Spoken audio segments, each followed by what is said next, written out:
So Chris, Barry, anybody? what? No, Yeah, Chris, I've heard from a couple people, but I don't know if anyone's coming.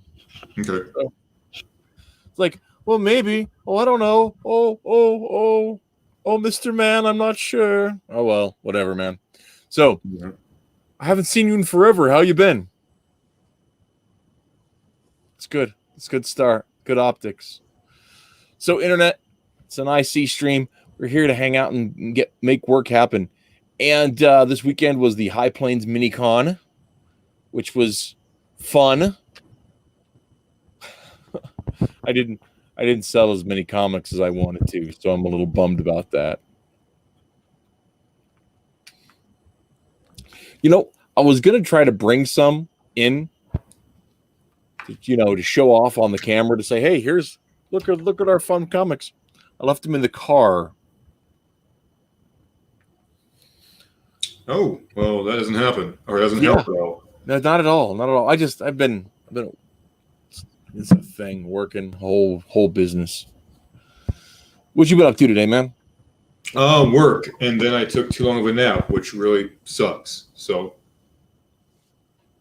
I tell you what, man, these whatever is in the air is driving my allergies crazy. I've got the pain behind my eyeball. Oh, not my favorite thing. I tell you what. Yeah, no, that sucks. So.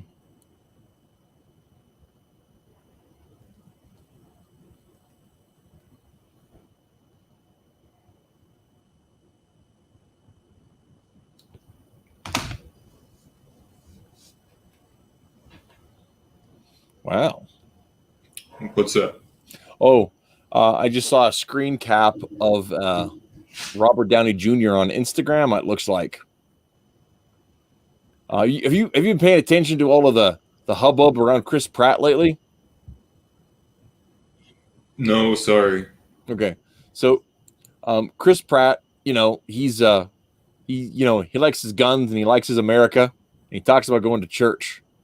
So people assume that, and he didn't overtly come out and rep anybody for the presidency. He's staying out of the debate about who should be president.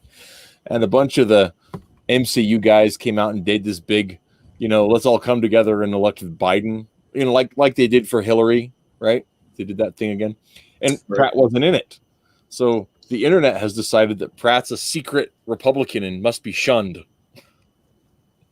And apparently Robert Downey Jr. over on Instagram posted this. He said, actually, I'll just share my screen. I can do that. Just say it. It's all right. Just say it? Okay. Fine. He says, what a world. The quote-unquote sinless are casting stones at my brother Chris Pratt, a real Christian who lives by principle and has never demonstrated anything but positivity and gratitude.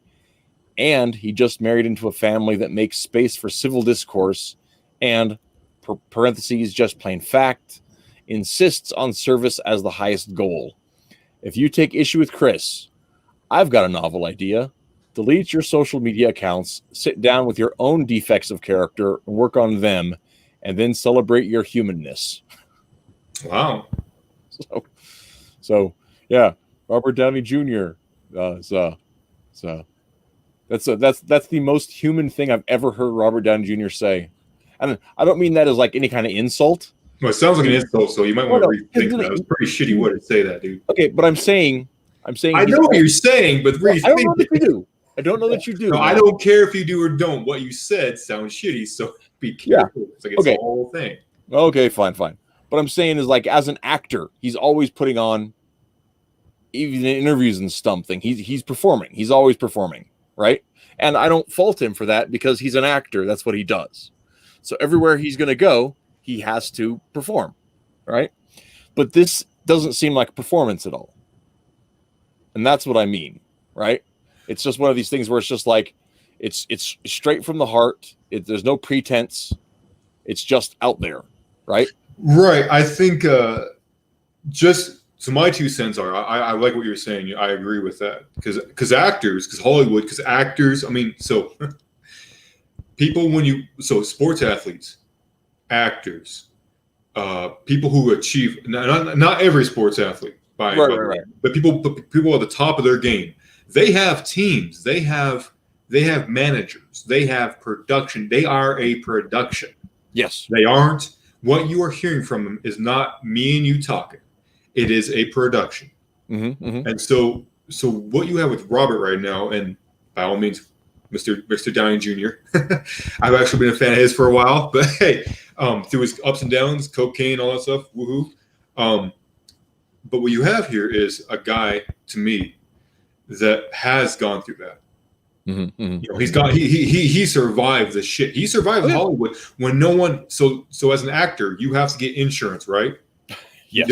You know, you have to have insurance to work in Hollywood because, well, you have to be insurable because if you get sick or get injured or whatever like that, the studio loses all the money. That picture's out the window. So for a while, he was uninsurable. He was unemployable because of the things that he was doing and his addictions and habits and all that stuff. And so he went through all that, right? So he knows, like, and now he's hit the precipice, man. He was making, 20 mil, whatever, plus a movie. So like, to me, he's like, what are you going to do to me? I know people aren't perfect. So from me to you, he's saying to the public, this is clearly not right. You can't touch me because I've achieved what I wanted to as an actor, and you can't take that from me. In my profession, I've achieved this. I've achieved it, street cred, and I've achieved it, professionally. So he's essentially saying, I'm going to say this because I can. The production team doesn't matter. Yeah. Yeah, it's cool. It's genuine. It's nice. Yes, indeed. Very cool stuff. So, anyway, man, what are you working on today? Well, I worked, and then I had a late lunch because work was kind of busy at the end, and I don't have a lunch built into my work, and then I crashed for 3 hours, which I did not mean to. So there went my day. I haven't had a chance to do much of anything. Then I got just a little bit of stuff in the last hour or so, and that was it. I'm going to take I got the comic Blood of Gods by a team. Did I set that up here? I'm going to have to grab that and show that. It's by the same. I think they produce or publish Greg Harm's Voodoo comic. So I'm excited for that because I backed both of them. I backed a few of those things. And that I was going to read that. I'm going to take that down to the coffee shop tomorrow and read it. I was going to work on the comic, so I'm going to do that tonight, I guess, and during this thing. And yeah, how about yourself? I just got off work, so I haven't been working on much, but I have been working on, and I wanted to share. I'm going to bring him up here to share. But I have been working on coloring the original Forces strips for the relaunch we're talking about doing up on Webtoons. And so I've been working. That's what I've been doing. I worked on some of that over the weekend. And let me just see if I can load that up here.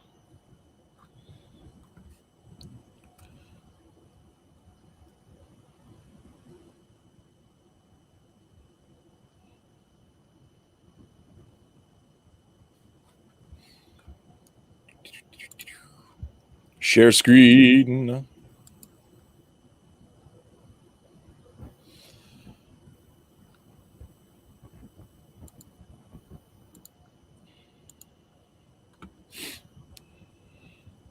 Very nice.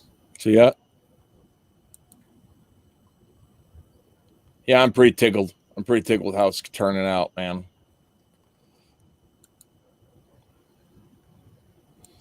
So I've just got one page left for the first story. I think I want to get the first 2 stories or maybe 3 stories colored before I start uploading them. And going to try to keep up on it. It doesn't take much because they're so simple. It doesn't take much to get through it all. So,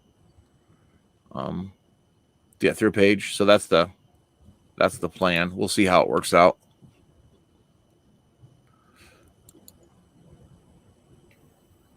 So yeah.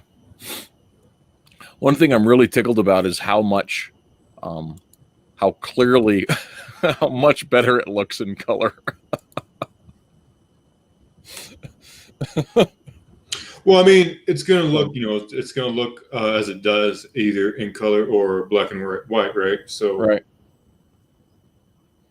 Yeah, a big part of it is just that, when it's colored, you can it adds some depth to the characters, to the backgrounds and stuff, which were so sparse. So you get like here where you can just throw a little bit of something in there to give it a little flavor. So I like it.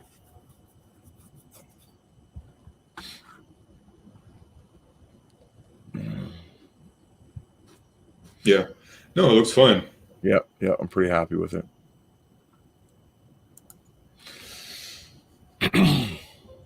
Oh, hey, I got to plug my computer in. Okay. I'm going to grab that comic.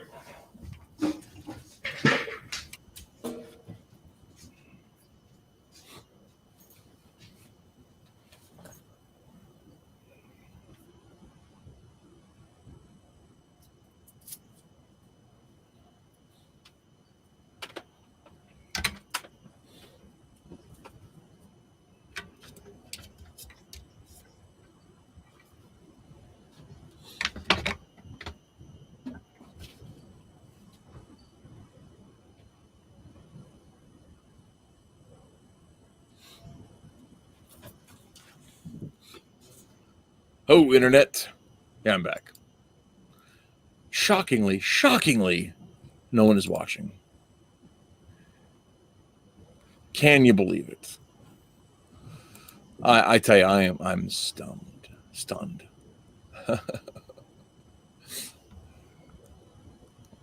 Am I still sharing? Oh, it's just that. Oh yeah, okay.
So Barry, man, what's the you said you got a comic in the mail? I did. Let's see here. This is part of the Wrap it here.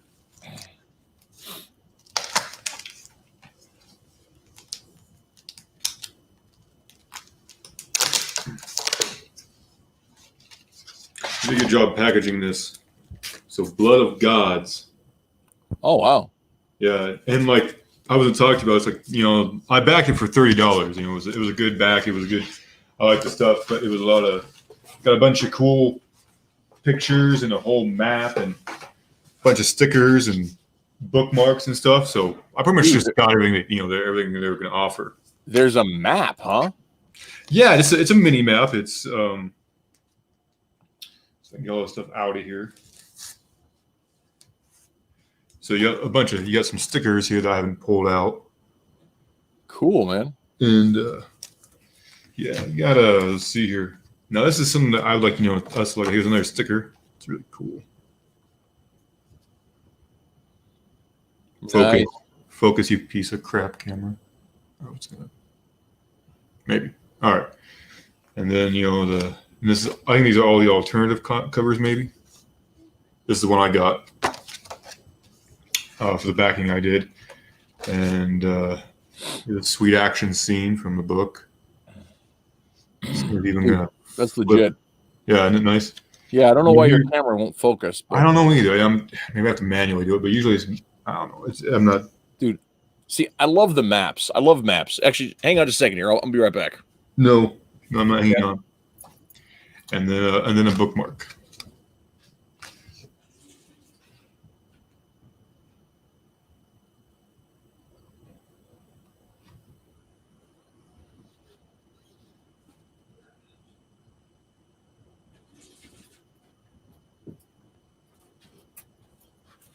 Yeah. Okay. So I had to run and get this. I'll put myself back on screen. Yeah. So this is Kyrie by Matt Krotz, and this is the inside of the first issue. Nice. Yeah, I like it. Yeah. It's got on both sides. It's got the map of North Africa, right? And that was the stretch goal on his. And book 2 is shipping out like right now, so I'm pretty stoked about that. In fact, I asked if he wanted to come on tonight, and he's like, maybe. I've got a pack. I think he's packing up books to ship out. So this is the first bunches he took to the post on Friday. So I'm hoping mine's in the first bunch.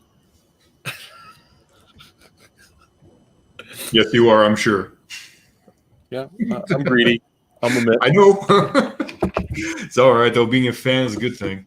So, well, and I also today I left him upstairs. I don't want to just run and get him right now because it just disappeared. But I had won a raffle kind of thing on Twitter from awesome. Wicked Publishing, and I got like virtually their whole catalog. Wow. Yeah, yeah. For which book? It's like 8 books. So, for Wicked, they're a company out of California. Okay.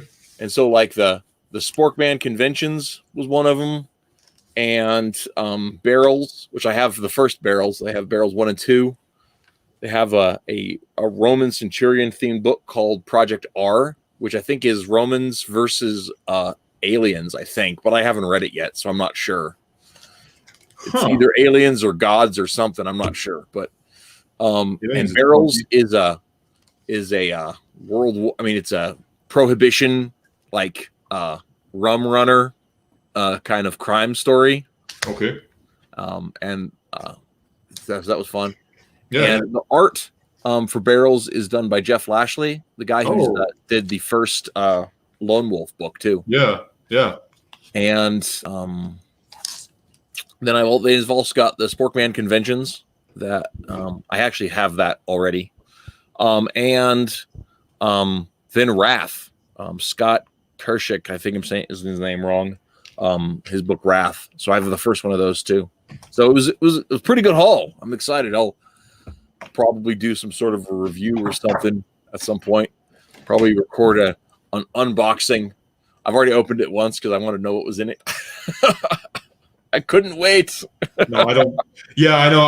I did like a little like baby unboxing where I was recording this. I put it on my Instagram, and I was doing it while I was working. So like it was like okay, just super fast. And I was even like getting interrupted by calls and stuff. And I was like, this is ridiculous. But I was trying to be productive and do it. And yeah, it was fun. But I have a few more books. I had one that I really wanted to back, or I did back, and then it didn't like made like halfway. And I guess they did like a super backing for like what they had achieved, which is a good amount of money. They had enough to cover, but they're, we know how we creators get anyway. And so I didn't even see that. I didn't even see it. Like, I'm busy. Like I'm not going to see everything. If I miss something, hey, I'm getting so much. I need to maybe get a second email and have things separated. But yeah. If so I don't know if they got my money. I don't know if they got backed on that one because it's the same thing, but just for the money that they made essentially. So yeah, it's kind of frustrating.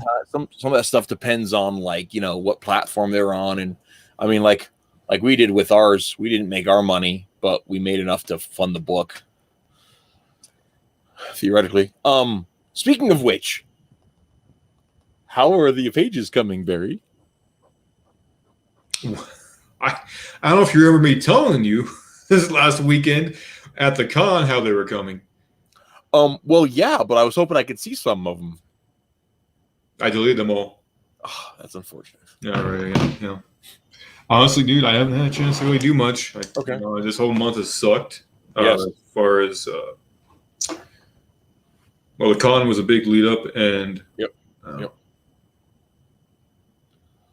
But it seems like I don't know, like unfortunately my I don't know how to change it because Facebook is a piece of crap. But and people are leaving Facebook. A lot of people, like a lot of the names and stuff, are leaving Facebook for like more like the private places where even though you pay for you as like a monthly fee and stuff. There's a few out there. And I'm okay with that. Like I'm like, you know what? I don't even need Facebook. I mean, I'm barely on there, but I was getting blown up by all the notifications of people liking the con. Oh yeah.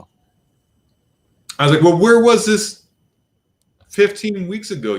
Well, all these people that like the con, they really enjoyed the experience, and I'm really glad that they did.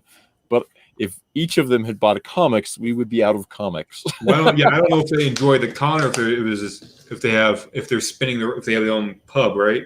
If it's for like their own publication, and they're just pubbing off our backs, off the con's backs. Which is, I get the game. I get what you're trying to do. You're trying to make money, but let's be a little bit genuine about things.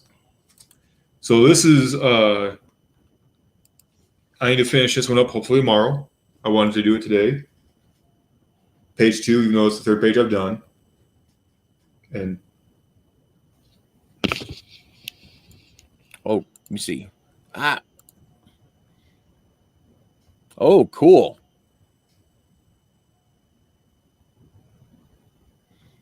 So yeah, there that is. So yes. So there's progress. I just unfortunately didn't get much made. Hey, the medal saving. That one let me in. There we go, man. I sent him the wrong link earlier, like some sort of chucklehead. Well, happens. So, how you guys doing? We're okay. I think. Well, yeah, it feels like Monday to me. Metal. I'm just a mess. Today was my Friday, I guess. But yeah, man. How about you? Oh, I'm doing fine. It definitely feels like a Tuesday. Does it? Pretty relaxed day? To be fair, every day feels like a Tuesday to me. Well, then you must know what a Tuesday feels like. Definitely. What's Tuesday feel like? Well, usually it's the day that bison graces your village. Uh-huh. Yep. Fair enough. I like that. I like Tuesdays. So you working on anything tonight, man? Yeah. I'm building a tabletop campaign that'll be running on a stream with a group of people. Nice. A lot of work. Very nice. Is that what is that D&D? What is it? It's Final Fantasy. Wow. They have a tabletop? It's an unofficial one, but it's a very, very solid system. Yeah. Is this by so is this out there I can find this, or is this like you and your friends? Oh no. It's a system that's out there. I could send you the link. Okay, yeah, send me the link, man. That's cool. That's really sweet. So is it like Final Fantasy 14? Is it like does it encompass all the different Final Fantasies? Well, I think 12 was the last one that was out when this was made, and it hasn't been updated since then. But yeah, it goes from like 1 to 12. Okay, so like that's really cool. Yeah, I'll send you a DM. Yeah. Me and Darby were talking, of course, as Darby always has his D&D table set up. Yeah. And, I wanted to get more time to talk to Darby, but it just didn't happen. Yeah. Well, yeah.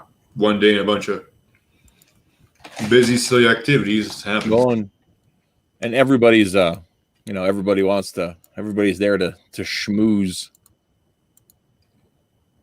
To schmooze the public.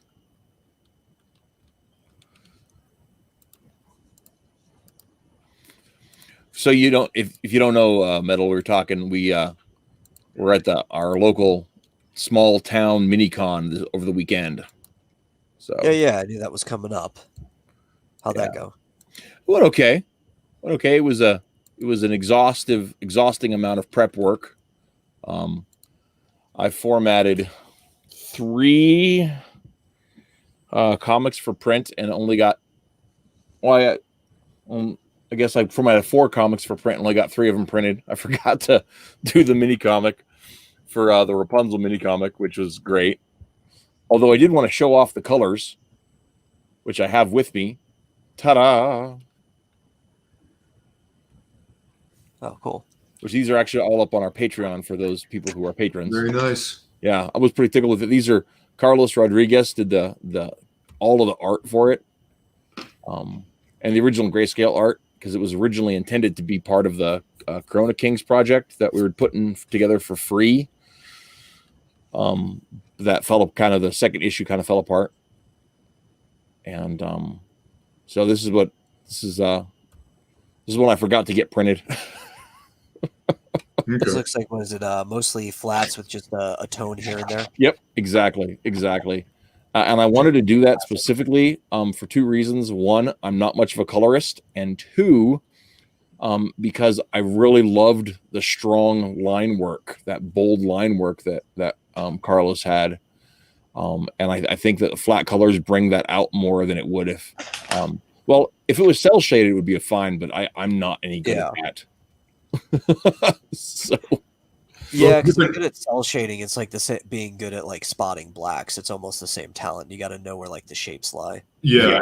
And with this, the heavy blacks, they're already shadowed out. There's no room for the cell shading. So I could probably find a couple spots.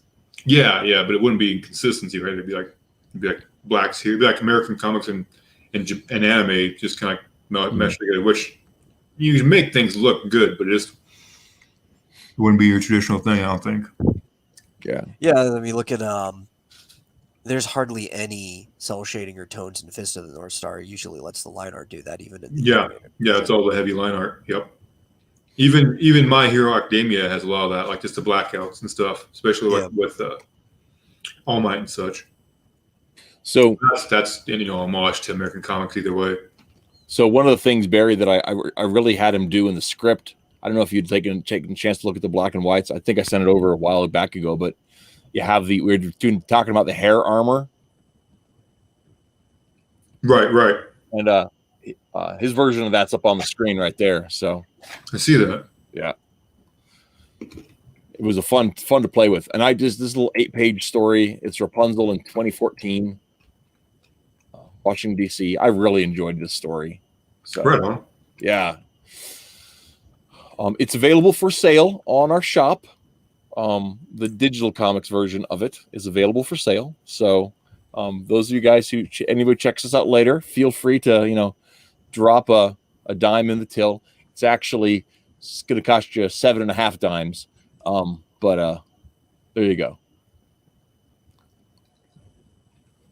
Cool. Good press. So, but yeah, it's available for PDF for sale right now. So, but yeah, that was picture.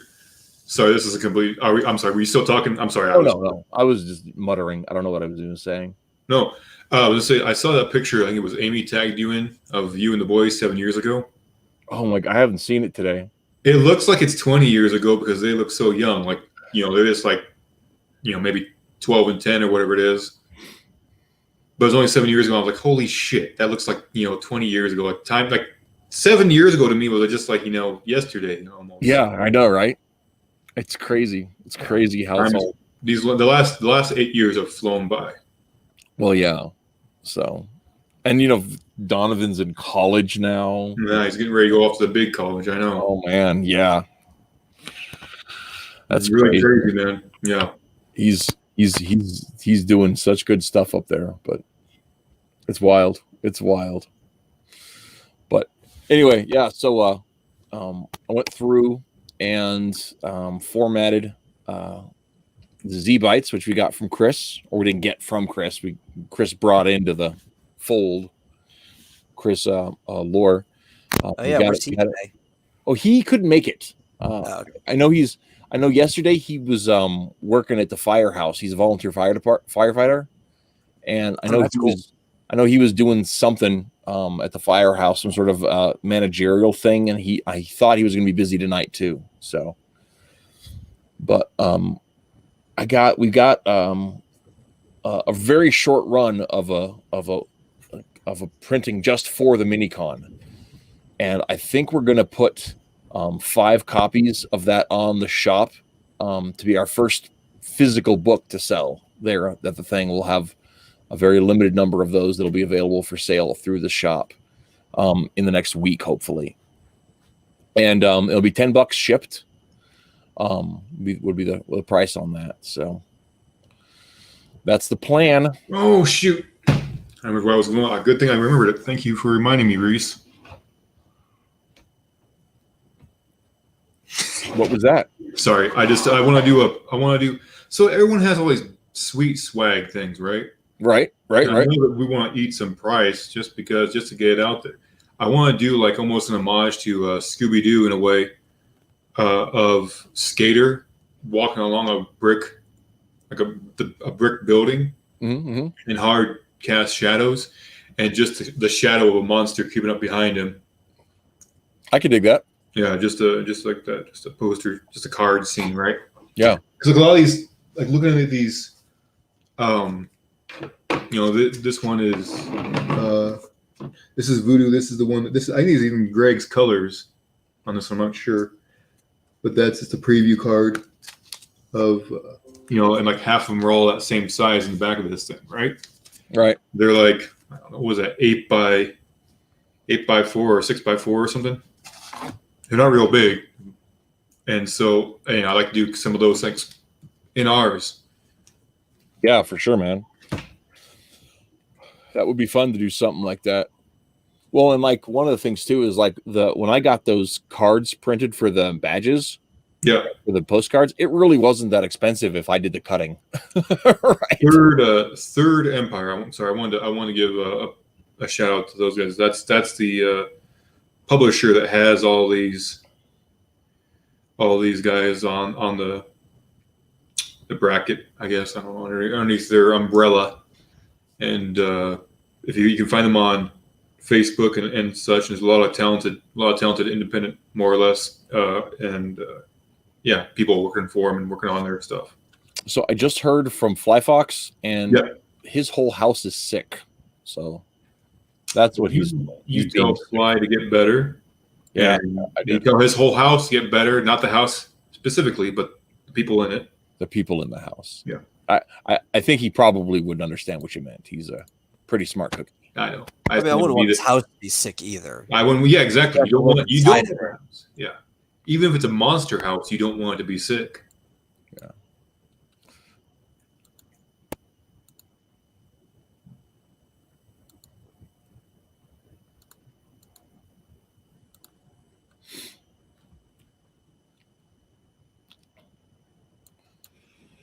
So I am right now just slapping some flat colors onto that for the next forces page I was talking about.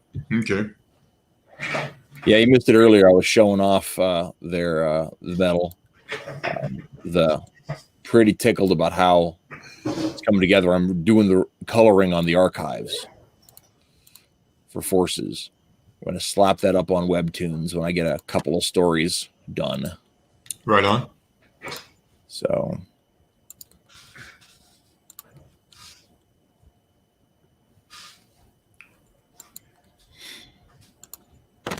Yeah, I think I haven't seen a lot of black and white webtoons.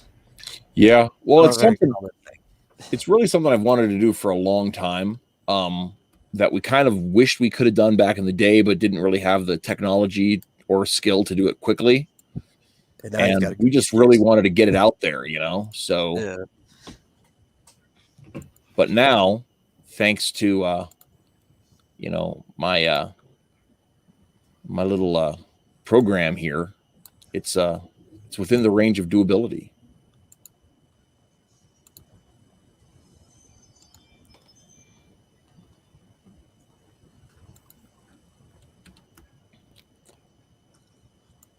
Plus, I think it really helps the art look more finished for forces. Yeah. Which, granted, we've never been what you call, professionals with it. But I always have the opposite problem because my family, usually your family's supportive. Mine are like the biggest critics of my art. that's amazing. Especially my dad is a big critic, and my brothers are both big critics of my art. And my brother Joey is the youngest. He basically yells at me anytime I decide to color my art because Really? he prefers it. He prefers it when I do like spotted blacks and heavy hatching and stuff like that. He's like, your black and white art is just way better than your colored stuff. You should stop doing that. So is this like so? Sorry, I got a few questions. One is Joey. Like, did Joey go to art school? Is he professionally trained in any way? Or No, he's just been watching me draw for his entire life because I'm the older so one. this is just his personal preference. Yeah, it's his personal preference and experience of watching my art evolve over the years too. Yeah, right. But you're like, that doesn't mean like the rest of your art isn't as good. Like that's at that point it's just preference. And sometimes I agree with him. Yeah, yeah. No, sometimes I agree with Reese too. But point is that he's not professionally trained. It's a lot of his preference at that point. Yeah, he's actually probably between the guys who are critical of my art, my family, the only one who isn't actually an artist. Oh wow! But a lot of times, I also find that his criticisms are more fair. Which makes sense in a way, yeah. I mean, analytical person in general. Well, and it's one of those things too that's always really interesting because, like, when it comes to artists, sometimes they don't have the same kind of eye as the patron does. You know what I mean? Sometimes the artist just knows what they like. I mean, the patron, the customer, just knows what they like, and the artist is like, "But that's not what goodness is." Well, yeah, you have two, and there's always. That's why sometimes it's nice to have someone who's gone through to years and years and years of schooling and training, right? Mm-hmm. Because they've been not only forced to appreciate their own work and study their own work and come to, almost heartbreaking resolution or just understanding of their own work, but they've studied other people's works. They should have by that point. They've studied lots of it through the years. And so usually that gives you good reference. Now, most fans have a very small, window that they're looking through of what they like because it's just personal preference, and good for them, that they're just doing that. But a lot of them they're just going off of what they like, and it's not the most fair reference. What's worse? Or which would you prefer almost? Because like my family, to be honest, my parents, and I should say my parents have always been supportive, but you have those people who are supportive, but don't really care, and then you have people who are very critical, but do they care or do they not care? Well, for my dad, for example, I think he's always been supportive through criticism. Right. And he's like always been one of those guys that are like really, really tough on you Right. because he wants you to be better. He actually, and I got into an argument with him later in life. He would not let me use crayons as a kid. Like as soon as I could pick up a color pencil, he wanted me using color pencils because he had this weird idea. It's like artists don't use crayons, And then later in life, I found out that oil pastels were a thing, and I had to get into a fight with him about that. As we do, yeah, no. God, this is absolutely a crayon. The sun versus dad, breaking out like that. That's just time honored, and that's just gonna happen. That is life. Yeah, That's hilarious. And sometimes as a son, we can be way too hard on our dads because most of the time they just mean, like you said, like they're trying to be, they're supported but through criticism, and often they just want what's best for you. They just want to push you and to have you achieve. yeah. Sometimes they're also old fools. Not gonna argue with that. It's like my dad was always pushing me to play baseball because he liked baseball growing up, and Yeah. I actually, for the age that I played it, was not bad at it. Mhm. I would often get like consistently double hitters. I got the MVP for my team, and we came in third in the region. Nice. But I was never good for him because he was always comparing this. Like I stopped playing when I was like 10, right? So like I stopped playing just about the point where we were allowed to pitch ourselves. The coach was pitching most of the time. I was Right. an outfielder because I had an arm and you needed to get it back in. And he would compare the fact that I was like 10 when I stopped to him in high school when he was playing baseball.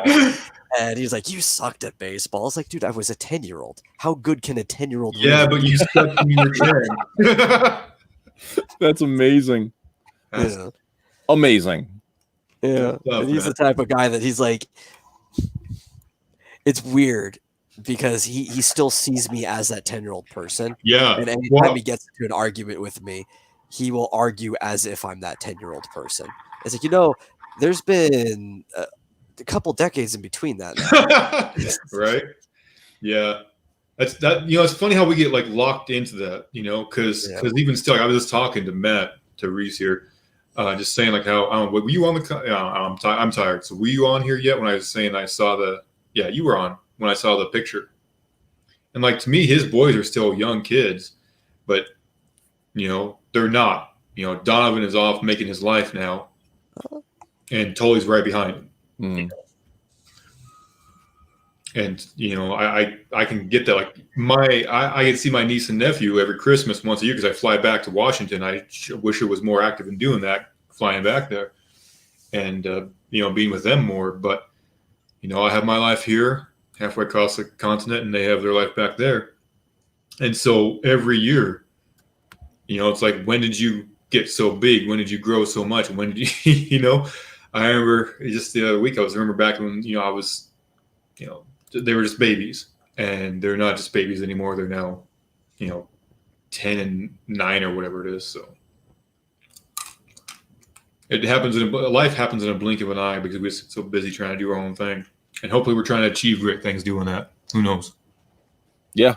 Who does know? I don't know. Gosh, I like to think I know every once in a while, and I remember, oh yeah, I get slapped, and I'm like, yep, don't know. I feel like I almost knew one time. It's like Just once. just once. I was like I was really close to knowing. Yeah.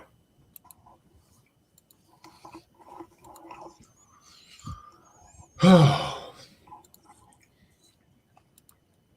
course, you could always have the opposite parental interaction. So my mother was basically the most hands-off parent you could possibly be.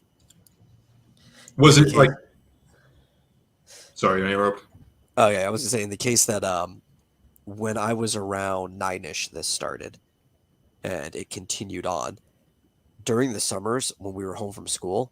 At like 9 to 10 in the morning, she would actually just lock us outside for the whole day. That's amazing. Yeah, so me and my brothers just started like wandering around town and stuff like that. This is hot Texas heat too, so I had to find where like all the water fountains. This is not outside to play. This is outside to survive. Yeah. I think I may have written a story about you. Maybe. Like no, I'm like dead serious. I'm I don't know where to this is going.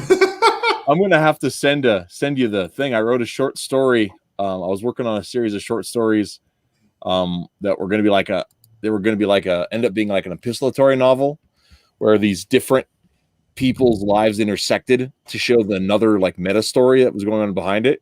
Yeah. And I didn't get super far in it, but I'll have to send it to you because I think you'd get a kick out of it. Yeah, that wouldn't surprise me because there's characters that are uncannily like me, and I'm a very bizarre guy, that Yeah. show up in like other media and stuff. And some of me and my friends have always made a joke that I'm just an eternal archetype. Yeah. I mean, like I met you because of Reese, because of Matt. But you guys are both like eclectic in different ways, and you're both very talented in different ways. Matt less so, but hey. Yeah. Who's counting? I have a very particular set of skills that's not particularly useful, but Ah! I think you know what? I think everyone sometimes overachieves and underachieves. I think everyone is very talented in their own way.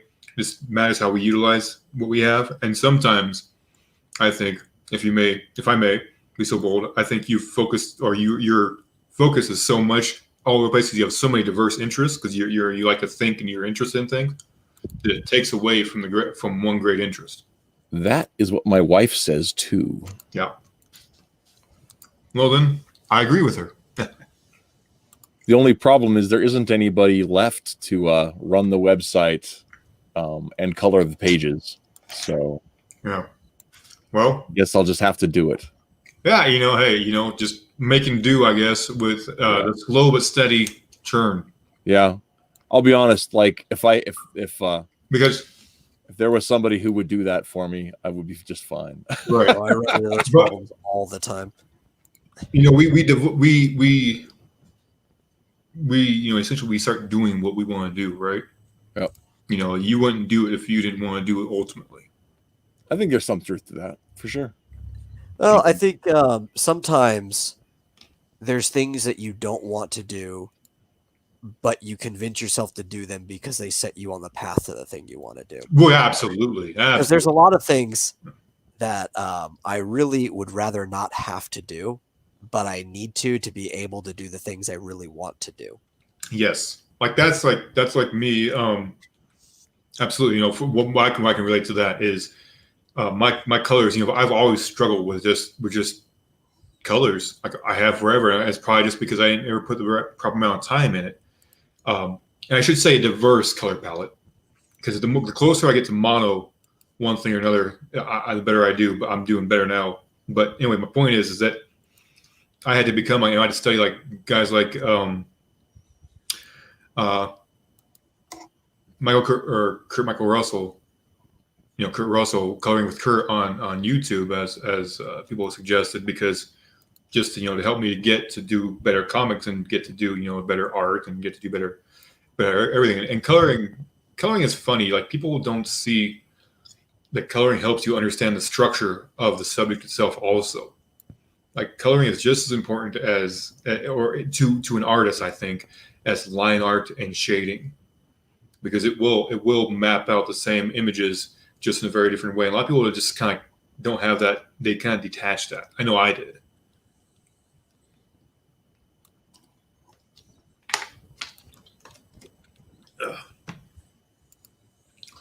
Should have a proper dinner. I'm eating almonds over here. Well, I mean, at least you get your protein. Yeah, right? Yeah, they're very healthy. They're good. Almonds are one of the best foods we can actually eat. But God, I love cashews. But who doesn't? I don't know. You guys like cashews? I do. I was trying to remember. There's somebody Guy. I know who's like allergic to cashews. And I was like, what kind of a life is that? I wonder if they would burn if you lit them on fire. Cashews? Well, No. Or the people. I Because, yeah, the people will burn if you light them on fire. don't know if that's true if you don't like cashews. Are you really human? Huh? Yes. No. Well, I've been told often that I'm not human, so I'm not going to weigh in on that discussion.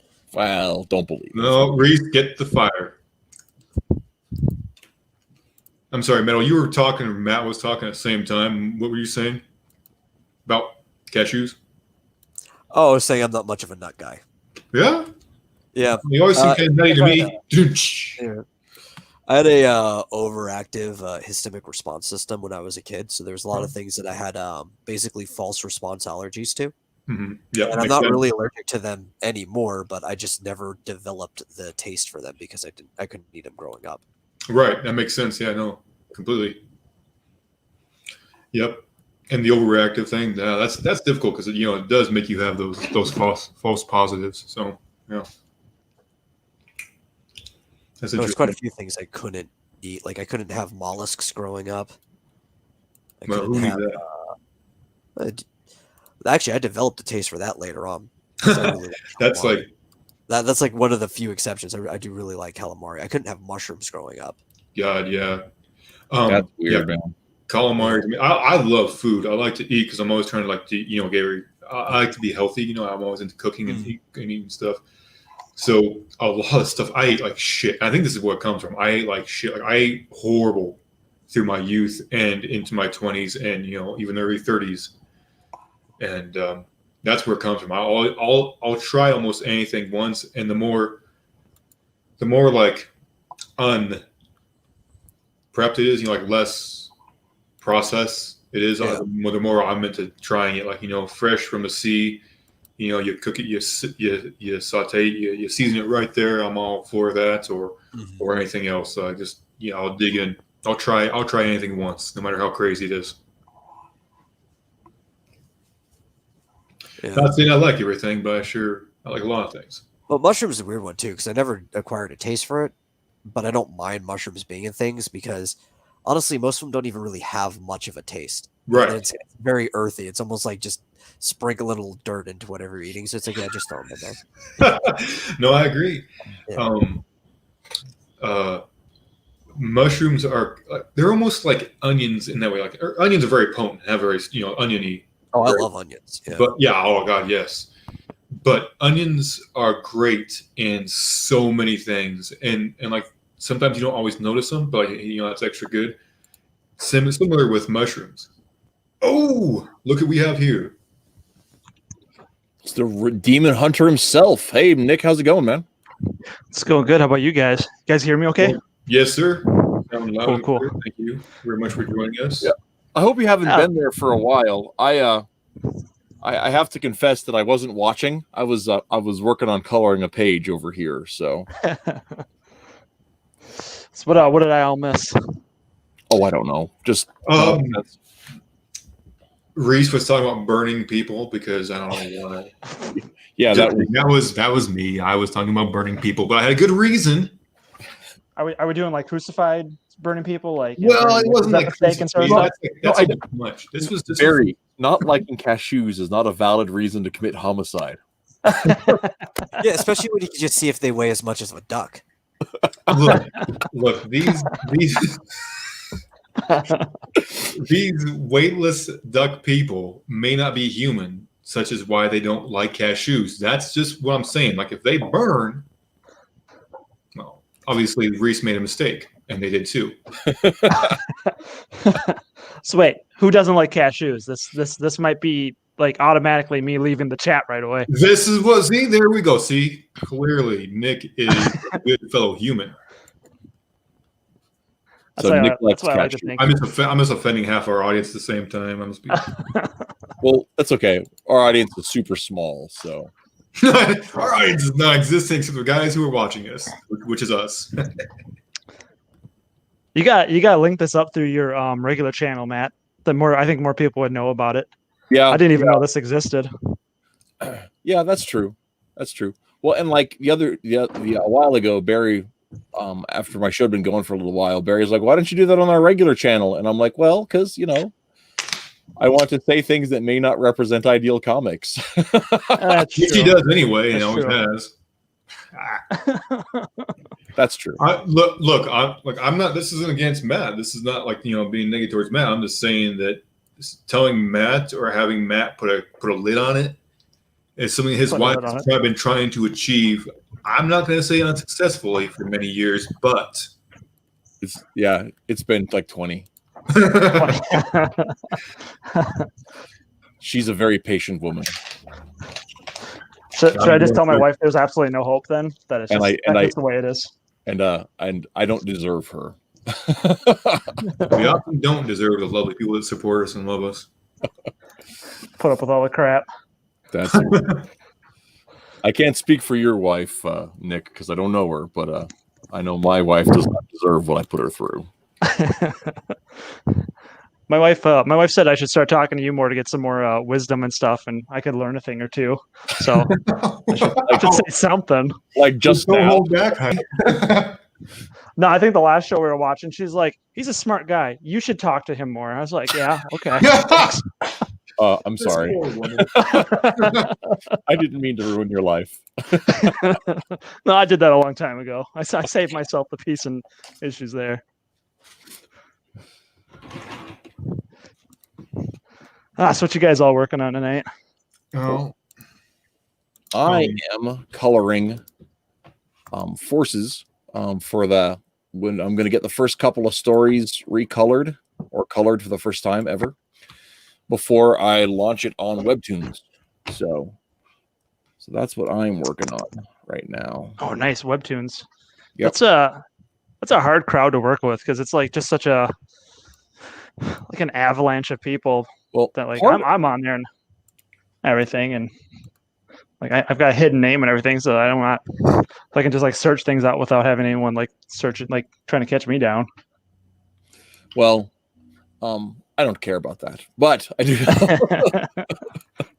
I'm some sort of fearless. But the thing I really like about the Webtoons platform is I like how it has like built-in bookmarks. Oh yeah. Like right where you left off and everything. Exactly. And since we have like 600 strips, that just seems like a go-to obvious thing to do. Right. Well, everyone's on Webtoons. Like if it's like YouTube, if you want to bring people over to like your channel or something, like that's where you go and then you direct them to your actual site then or something like that. Mm-hmm. Yeah. So we're gonna give it a shot and see how it works out. But that's I can get back onto Webtoons. I haven't been on there for so long, and I keep on wanting to look at everyone's like metal stuff and your guys' stuff, and our stuff.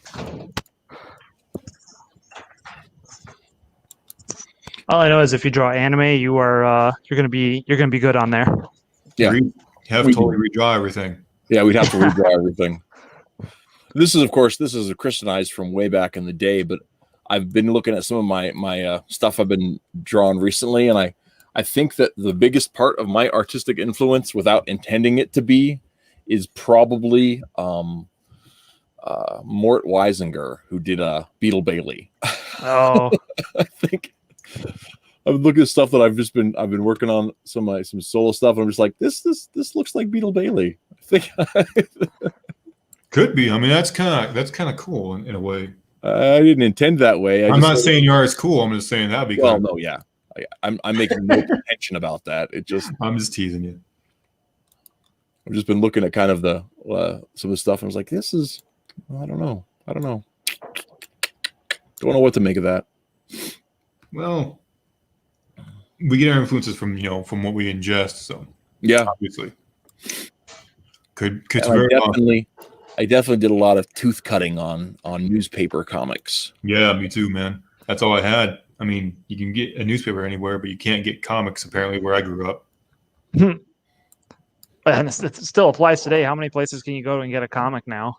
Well, for what? Yeah, nowadays it's more abundant, right? Like you mostly can find comics in almost every town. It seems like, or people know about comics at least, or it's acceptable, I guess I should say. Yeah. But back in the day, man, you don't know the struggles, kids. Sorry, I was going that direction. I stole right in. Well, and that's one of the Oh. things that's interesting. That's sort of an interesting side note too, is that some of the difference is that they, like comics or at least comics culture is kind of mainstreamed at this point. Yes. People aren't like gonna like, even if people don't buy comics so much, like if you do, people are like, oh, okay. It's not like, Well, that's even the force. Like that's even part of the problem of what the culture, our culture in general, without getting too preachy or too political. That's part of the problem that's happened. The disingenuine, like, oh, everyone has to like it, and they do like it. It's like, no, not everyone likes it. It's still a niche, niche. Yeah. Well, that's the thing. I don't think Entertainment. comic culture is mainstream. There are things that evolved from comic culture that's mainstream, but comics themselves are like adjacent to what is mainstream. well, and then I think there's a lot of truth in that, but I think also when you look at like manga's pretty, I think there may be a time window on it, but it's pretty accessible, Yeah. Well, it's got a really easy price point to get into it. Are you talking about in the West manga or in the East? I mean, it's not here like it is there, but it is still here. Okay. Well, no. Yeah. No, the difference is huge. Like in Yeah, you It's can definitely read. bigger than comics are, like American comics are, but even by comparison to other forms of media. And I remember even this in high school because I was in high school not that long ago. It's been a decade, but right. a decade's not a huge amount of time. It's still somewhat frowned upon popularly. They like more of like the animated media that comes from it than the actual comics. Yeah, I'll give you Yeah. Yeah. Yeah. I think that's here also, I believe. Like, it's like, or maybe even with the movies, like people who like the movies, they don't necessarily like the comics. They just like the the what comes from it. Like, Yeah, the characters themselves are popular, but the medium from which they came from, and nobody could care about. Yep. I think a big part of that's the marketing of it. Honestly, I think there's a dearth of actual of marketing for it. Well, I Yeah, but think it's the people have their interests, and a visual, faster media is easier to consume than sitting down and reading something, continuously. Takes more time, dedication. That's true. Well, and Yeah. not to go back to, you guys were talking about webtoons, but think of how many people are surfing that particular site per day or per an hour. Are they reading comics, web-based comics? And I think comics are still popular. It's just not in the way that we used to think of them. But I mean, Right? Yeah. No, they've evolved for sure. Especially Yeah. with that. But that's almost also a very, it's almost also its own different, sub genre of it or medium of it. Right. Because it is accessible. You can pull them up. They're more easy, I think. Like you can't take your comics everywhere with you, otherwise they'll get lost or whatever. Something bad can happen to them. But like you can pull up anything on like your cell phone or or wherever, things like like that. And yeah, you can lose your cell phones just the same. Most people don't. Yeah. And and jumping on webtoons, you can just have like a stack of 1 million comics right then and there, Yeah. compared to holding a stack of long boxes. Yep. Yeah, exactly. Gosh, I need some coffee, guys. I wish this is one of those times I wish I like to make coffee, like have everyone like, here's your coffee and here's your whatever, right? I miss me and Matt and the previous artist that used to work with us just recently last year would go and have sit-ins at a Sherry's. Mm. And and there was coffee and pie available. Kind of miss that. Yeah, hopefully we get back to normal here at some point, and the places are a little bit more open. And I don't know if can I want to actually have do that stuff. discussion right now. I'm pretty tired. The emotion that takes from me sometimes is like, yeah, there's one of the benefits of doing it online is, first of all, we can have you guys show up, right. All right. and second of all, we're at home. At least for me, I like being at home. So Yeah, the pandemic kind of flipped everything on its side. Like we're all kind of nesting in one place now, but yet we can all communicate in a really abstract sort of manner now. mhm. Yeah, it's funny. It forced the technology that's there. It forced people to kind of like maybe I don't know, maybe if they snub their nose at it or whatever, to just embrace it. You know, Yeah. Yeah. Yeah, the tech's definitely. been there for 10 years. Like this is stuff that and able for 10 years. I remember back in 06 and well, I guess when YouTube started up, that's really when the tech started being really readily available and stuff. So that's by 010 it was very much so.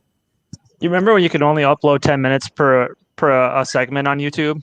Yes, no, I didn't.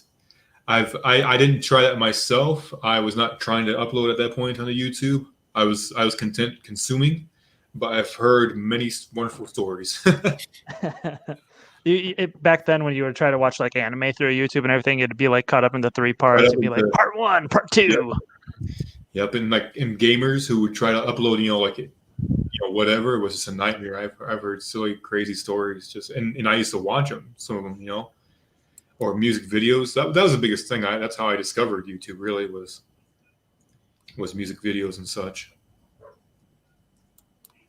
People were taking Star Wars movies and putting sweet background music to it. Oh yeah, I remember that. And then you had like the AMV scene with all the anime people putting up Linkin Park videos with everything. And Yep, Linkin Park. Yeah, you killed. Yeah, that's spot on, man. Yeah. For sure. Oh man. Yeah, all that edgy boy music with that, which I love. I still loved it, and I loved it back then. But it's still better than some of the stuff that's going on nowadays. Oh. I couldn't tell you what's going on. yeah, I know. I still listen to different edgy boys. Just kidding. Bye.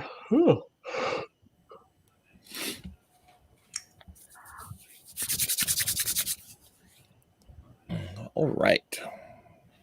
So, Metal, on that Final Fantasy game is like, so are the worlds like all encompassing of all the different games then, or you pick, or how? Okay, so it's pretty much almost entirely a homebrew engine because okay, cool. It's fan made Yeah. by like 50 people. When you actually open up the booklet, it's like there was a development team, testing teams and stuff. Like there was a lot of work that went into making this a very solid game, but there's like no modules or anything. You have to make everything yourself. Mm-hmm. But it includes even like a monster creation engine and an equipment creation engine and stuff with like checks and balances to make sure things are worth the XP and gil that they're supposed to be worth and everything like that. Yeah, that's really sweet. I love homebrew and people work with on it. So are there templates for like you want to be a soldier and such? Well, so there are classes, right? Okay, yeah. They're like the most of like the traditional run classes that you see throughout the entire series. Nice. And they're broken down into 4 categories. You have I want to be a tank. You have warrior classes, you have spellcasters, you have experts, and you have adepts. And adepts are kind of like the red mage and the blue mage. The things are red mage and blue mage, yeah. Spellcasters and stuff. Geomancer. And then you also have like, so the experts would be like your thieves, your gamblers, the things that would have like some type of expertise skill to them that you'd have to mitigate that makes them more important than just being a soldier or something. Specific. Very nice. But also means they're going to suffer in the other areas. Like you have an expertise, you're going to be good at this, but you're not be quite good in combat. Right. Yeah. You're definitely into what your trade is versus the blue and the red mage for sure. Yeah. That's really cool. That really sounds exciting. Oh yeah, it's gonna be fun. Because I'm building a full campaign since it's all homeroom. Like I want to make something that's basically a module, like a campaign that somebody else could play through. So I'm like taking very, very, very precise notes on everything I'm doing. I'm explaining what I'm doing out, and like I'm writing a pamphlet and stuff. Dang, man, you're like, that's big time world building. That's really good. Hats off to you for that. That's dedication, man. Well, yeah, that's the only way the Metal does it. Have you not read his comic? I only know how to go hard. I can't even go home. That's pretty cool. So does everyone just play as a soldier? Because well, so we're building the team for the streaming one that we're gonna do.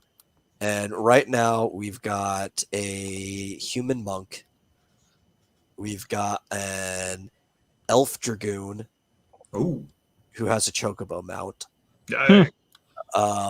We have a Moogle who's a black collar, so that's kind of like what Radia in 4 was, right? You can Right. use That's awesome.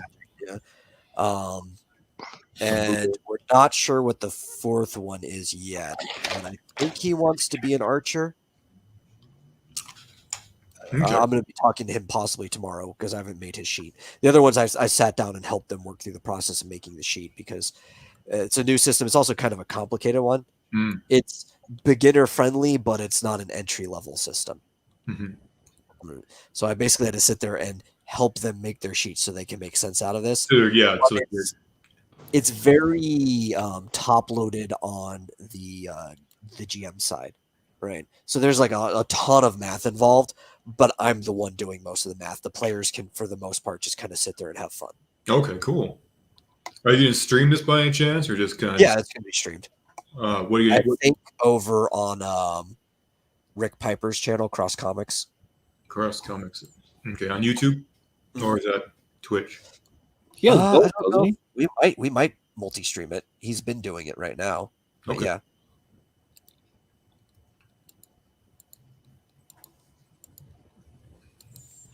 I mean, I don't follow him on Twitch, but Yeah, he's everywhere. I think the only Twitch channel that I follow, no, there's 2. There's Splice, who created some of the characters we used on our last Forces story, and then Doug Garrett's Twitch channel was the only 2 that I follow because I'm like never really on Twitch. Yeah. Depends on the time of year when I'm on Twitch I signed up. for games. So I signed up honestly just because they were Doug was talking about like getting off of YouTube altogether, and I'm like, well, I don't want to miss Doug's show, so I signed up for Twitch, and then he was like only like exclusively on Twitch for like a week or whatever it was, and so then and while I was there, I was like, oh, Splice is on here, so let's follow his channel too and check it out. And then I just happened to have one when I started multi-streaming my Thursday show. He's just having one of those normal, typical YouTube spats that people have. Yeah, because YouTube is the devil. it's frust- Yeah. you know, it's a frustrating. Twitch ain't much better. Yeah. So actually, Twitch just, I think, was it? I don't remember. My brother sent me. There's something that happened today. Oh, really? Twitch. Yeah. It's in. Let me go to my Discord. It's just not gonna. It's just not a perfect platform. It's just the way it's gonna be. Yeah, that's true. Yeah. That is Said, true. over 60,000 streamers all got hit with DMCA strikes. On Twitch. Yeah. Who was laying them out? Oh, I think I heard about this. Was this in pertaining to the Nintendo thing or whatever? I think so. Yeah. Oh, Yeah. freaking Nintendo. Well, there's hoops that you have to. You're literally. I mean, unless you're an original content creator, a lot of people on Twitch are gamers, right? Right. You're making a living off of somebody else's work. Well, I agree with that, but it's also free advertising. Yeah. Yeah. But maybe they don't view it that way. You know what I'm saying? It also depends on who's doing the advertising. Yeah, there's hoops going through. And like if I like Reese, we might not want somebody representing our product, right? We might not agree with their views or whatever else like that. And Nintendo has the same rights to to do the same thing. Like they have a product, like their product is mostly family friendly or such, and some streamers are not family friendly.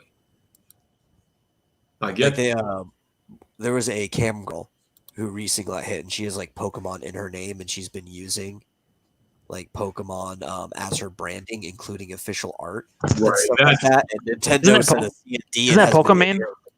No, not Pokemon. It was another Oh. one. Yeah, and I didn't see. Yeah, I mean, what do you? That's just ridiculous. That Because Pokemon will still like actually play a game or two here or there. What's up with these VTubers that they're doing at the same time? No, sorry to interrupt you, but Oh, I like noticed like a lot of I them. think they're cool. I haven't watched any of them. So what's the whole entire deal with that, though? You just have an actor playing a fake character while they're doing things.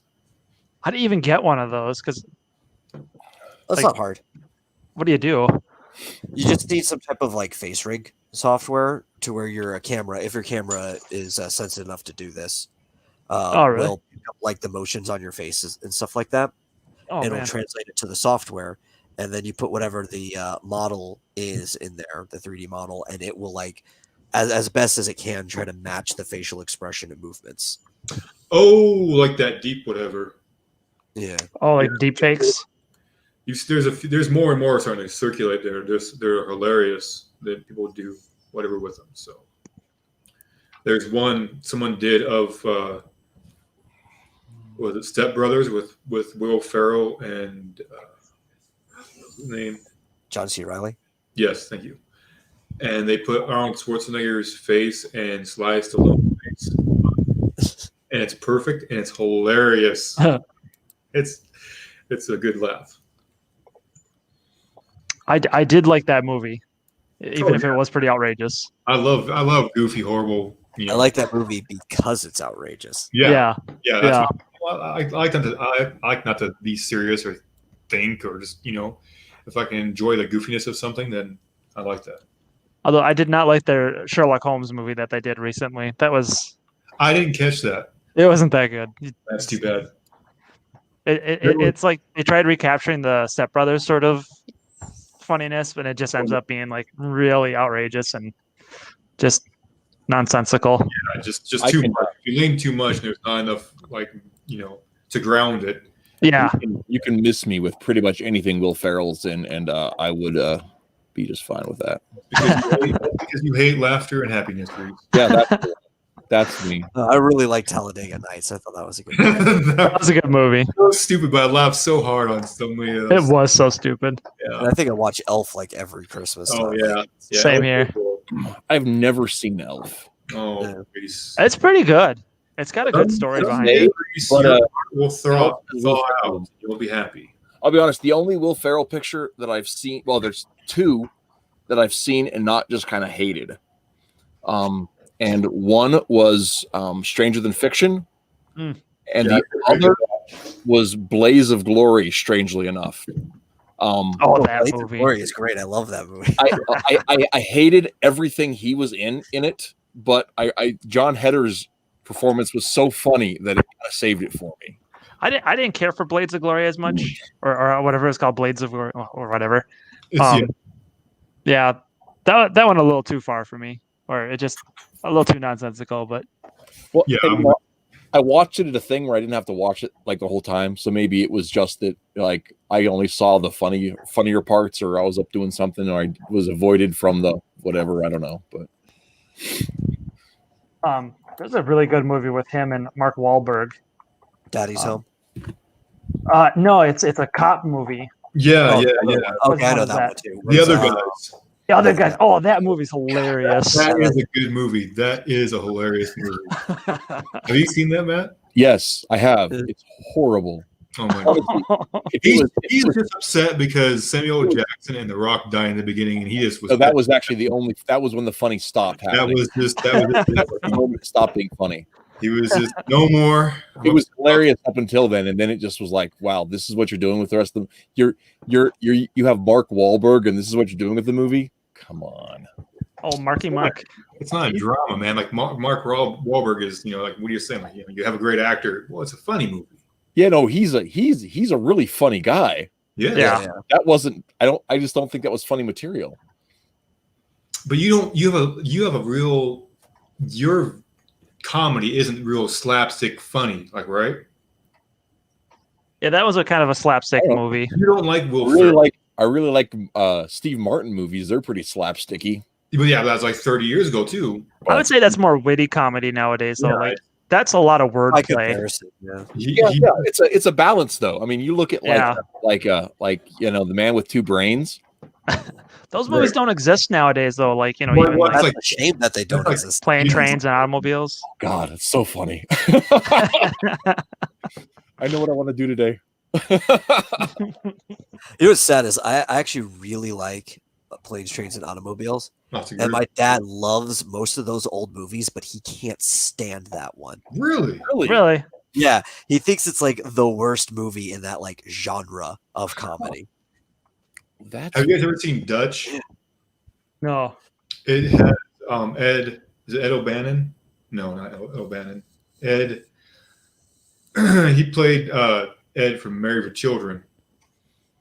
Ed O'Neill. Ed O'Neill, thank you.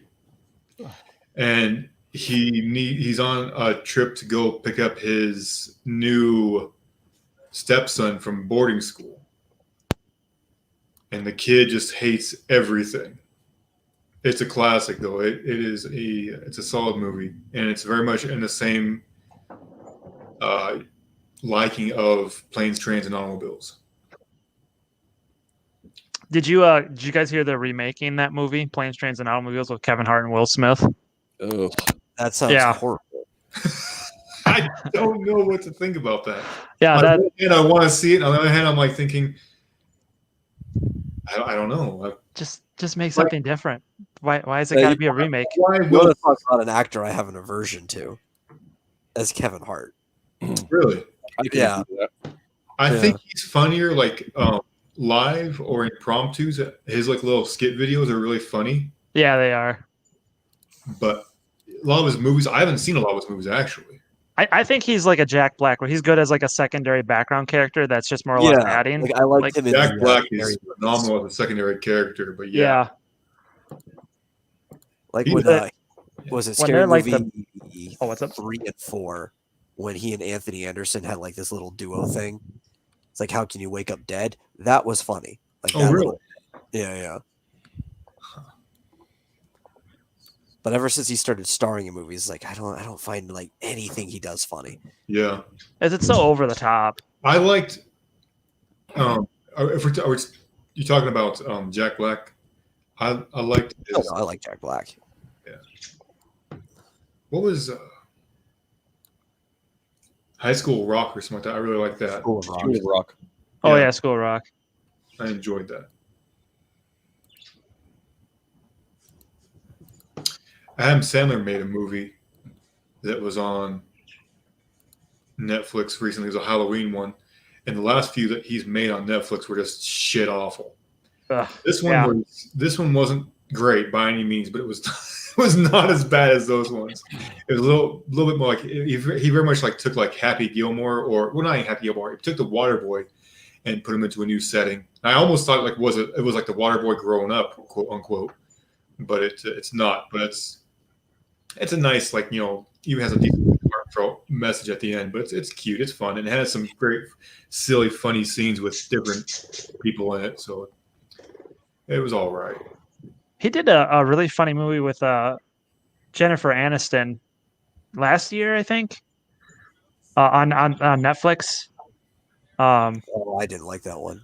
I know what I you were talking don't about. think I caught that one, because the last one I tried watching was on Netflix, was the one with him and David Spade, I think. That was the do-over. The one. The you were Do-Over. talking about. Okay. I And it didn't just like that one either. maybe I was really tired, but it wasn't funny at all.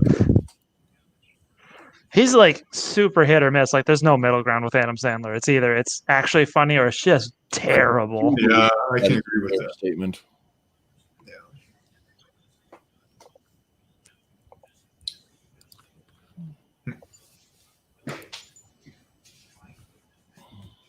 What was that one that he was No. trying to get a Grammy or an Emmy for or something like that? The Gem or whatever. Oh yeah.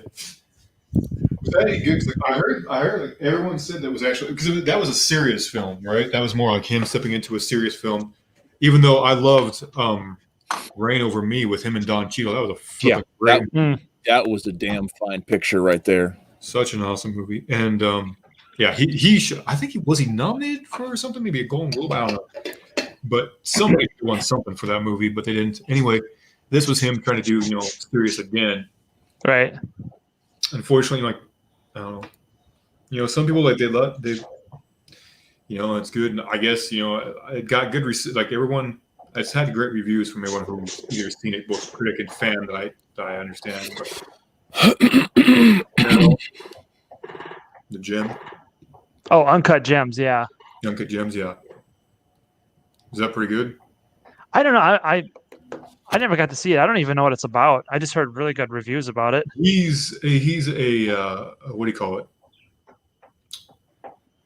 Bookie. He's a better, Oh, he's a better, and he runs real high, crazy bets and shit like that. I guess that's what I understand about it. wait, Kevin Garnett's in that movie? Yeah, I'm just. Yeah. I've run into that guy so many times. Like literally? Yeah, he's from Minnesota originally. He started out with the Minnesota Timberwolves when he was playing Right. basketball. Yeah. And him and the coach would be because like they did a lot of their training over in like Eden Prairie where I was in at the time. That Okay. was pretty easy to run into them. Huh. Yeah, half the time I didn't know it was him though. That was the only issue. That's funny. I suppose he probably likes it like that. Who knows? He was really young. Oh yeah, back in the Minnesota days. Yeah. He was in high school when he came out. Yeah, there was a pastor telling us a story about him, about how he got brought up here because he got like a grant and everything, and he got like flown in, bought a house and everything, and he suddenly just like overnight just became like super rich, and he didn't know what to do. Like, he didn't always have his parents around him because he was just like constantly going from like game to game. He said it was like super confusing for him because he didn't have like the wisdom or the experience or the wherewithal to handle life, and he's just playing basketball on a professional level. Yep. Well, you're 18, right? You're 18 Yeah. years old, and you're handed millions of dollars. And he was good, man. Like his rookie year was a little rough. I mean, he didn't start every game, but his second year he was really dang good. And Yeah. he was the first guy in a long time, like 30 or 20 years, that had gone from the high school to pro ball. It was a big deal about him. And man. Like nowadays, kids go to college, right, for 1 year. So they're 17 in college and 18 in Right. school. It's a different thing. And there's a lot of different, it's a different world. There's a lot of different coaches and people put in place to help them succeed. But Right. back then, Well, 30 years yeah. ago, when Garnett came out, That was unheard of. it was it was the first time in a long time. And But he made games exciting though. You could go see him live, and he knew how to put on a show for the crowd as well. Like he made it entertaining. yeah, he was a wild athlete, man. Yeah. 7 foot and that quick and wiry as hell. Barely weighed 220, but Right. he was an amazing athlete. He doesn't play anymore, does he? No, he retired 3 years ago, I think. Okay. That makes sense. Yeah, played forever, man. Yeah, he did. He was in there for a while. And yeah, he was a fun guy to watch.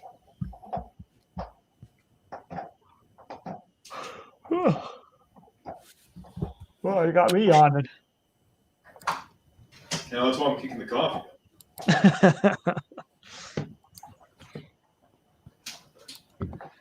Do you guys got any snow coming your guys' way? We just got pounded today. I heard Minnesota was. I don't know if we do or not. We're supposed to get some Sunday. It said 50% chance of snow Sunday. It's supposed to be 70 something tomorrow, and then it's supposed to go down into the 20s and 30s the rest of the week. I'm not ready for this. Right? Yeah. My texts are in Minnesota. I'm not sure where you're at exactly, but Yeah, I'm within that area. Yeah, Minnesota, Wisconsin, right around the border. and half of our centers in Wisconsin. So I give them hell all the time. But yeah, like a lot of dudes, they're good guys, and they're telling me, one of the guys who was out of Bemidji, he was like, Barry, hurry up, give me these work orders because it's cold out here, man. Oh yeah, no, it all hit at once today. Yeah. I love the cold and I love the snow. I love every season. From Washington, where we got rain. Oh yeah. And it was on the coast, but it was beautiful area. Just I like it in the Midwest here, where you have snow, you have rain, not as much rain, but right. And then good summers, good lovely warm summers. Yeah, me and my wife were just trying to figure out a place that does have like the absolute perfect weather and just like year round. And I don't know if we could come to a conclusive idea yet, but yeah, I don't know if they're like I would like I guess back east in Ogallala, Lincoln area, I get more rain, and I would like that. It's a little more humid. It's a little more arid out here. Yeah, we're a high plains out here. Yeah. So I would probably like a little more rain. That's just me. I love the rain also. but yeah, yeah, it's hard to, when you can choose and you get a chance to actually get a nice spot you like and enjoy. That's cool. That's good. And a perfect environment is hard to come by. I don't. I used to love the rain a whole lot until I had kids, and now when they're stuck inside for like days on end, and Yeah, it's not the same anymore. I don't have kids, so I don't know if it's different nowadays. I remember playing in the rain a lot, so I'm not sure if people just do it less nowadays or what. But I remember being drenched a lot outside. Even if You definitely play in the rain a lot when your mom locks you outside. not everyone has the dire or survive experience that you fend for yourselves. In the hot Texas rain going off at like 90 something degrees doesn't even Right. cut the heat. That's crazy. That is nuts. But hey, I suddenly understand you so much better, though. I'll tell you that. I was like, it makes Life is conditioning. It was like that's what I always give. Like I work for this company that's it's whatever, right? It's a big company that tries to they're going to cut every corner as they can, and so half the time when the summers kick on and the AC it goes out, I'm like they're just conditioning us because it does the same thing in the wintertime. You come into the building and it's like freaking 50. And I'm like, people stop complaining. They're just conditioning us for the outside, the elements. Damn it, we are lucky for this. Well, I'm done with that page, guys. What do you think? I think you should keep on working on it. Let me zoom in, bud. Let me. That's what it's going to be. Yeah, we'll zoom it in here. Yeah. Oh, hang on. What happened? Oh, Oh man, There we go. I don't know what happened, but I hit the wrong button. But yeah, like That's a seeing little all your work disappear right in front of your eyes after spending hours on it. yeah. Well, just about an hour is all this took. Yeah, it was a good time. You had a good time on that. I don't remember how long the drawing took. We did this 15 years ago. Are you? Oh, sorry. Are you going to go through that and put? It's like this page could really, I think, benefit just from us. I don't know. To me, like this says, wear some cell shading on it. To me, Yeah, you're not wrong. I think it's a good job. I like the brick work and all that stuff. I think it's Yeah, a good that's job. a pattern. I used a pattern for that. Yeah, so. you can still see the asset in the corner there. Oh, okay, well, Hey, if you got it, use it. right, yeah, it worked, man. Save time. I just wish I had a different. I wish, and I don't know. I went looking to see if Clip Studio had a different brick pattern, but I could only find the one. Because over on when I was the Paint Shop Pro, the other program that I've used for years for stuff, the tools aren't as smart, so I'm trying to get away from it. But it's brick. It has like two different brick patterns, Hmm. and it gives a lot more variance to it. You can upload other like free. You go on there and you just onto Google and search just free, Yeah. right? And Yeah, you can upload what those you onto the clip art. Wait, Or you just do, draw every is single shot- brick painstakingly hand by hand. There you go. That's the best, most efficient way to deal with You 15. shock your audience, and, like make your audience confused by going outside and taking picture of an actual brick wall and superimposing it into the background. I've done that with other stuff, but I'm not doing that with this. Confuse your audience. just break the fourth wall and start taking pictures of yourself and Barry and just insert yourselves into it. And I am. No audience deserves that. Yeah, I have to agree We're with not you. going to punish them that way. Although, there we go. And okay. I am all for suffering for your art, just not my audience suffering for my art.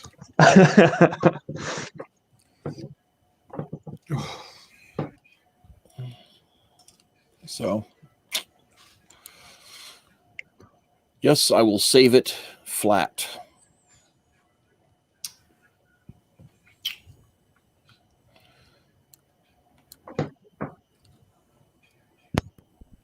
How many looking at the Webtoons format, how many episodes are you planning on kind of doing since you got like 600 strips? Well, for the first few, they're short stories. They're like, this story is like 6 pages. So the first episode will be this story. Mhm. And then the second episode will be the second story. And then the third episode will be the third story, because that's also only like 12 pages. And so then I'm going to break it up kind of based on something, not exactly like that. Take a look at the other stories and kind of see where they sit as far as page count goes. Right. And I'll put a few of them. So you've got, 4 or 5 pages per episode, depending on where the breaks are. So you get the good cliffhangers. And then we've got one story that's 93 pages. Oh, jeez. And so that one we're going to break up over several, obviously. Which one is that? The National Villainy. So it was the one I worked on. Okay, yeah. Yeah, that was the one you worked on. I thought that was long. I was like, this seems long. It was long. It was long. It was good. Yeah, it was good. It's good stuff. A lot of good memories from that one. I'm really fond of that story, but it has 4 artists on it, and it took like a year and a half to go through. 94 pages, Reese. Yeah, it's long. That's a lot of work for though, just to even get that going. Yeah.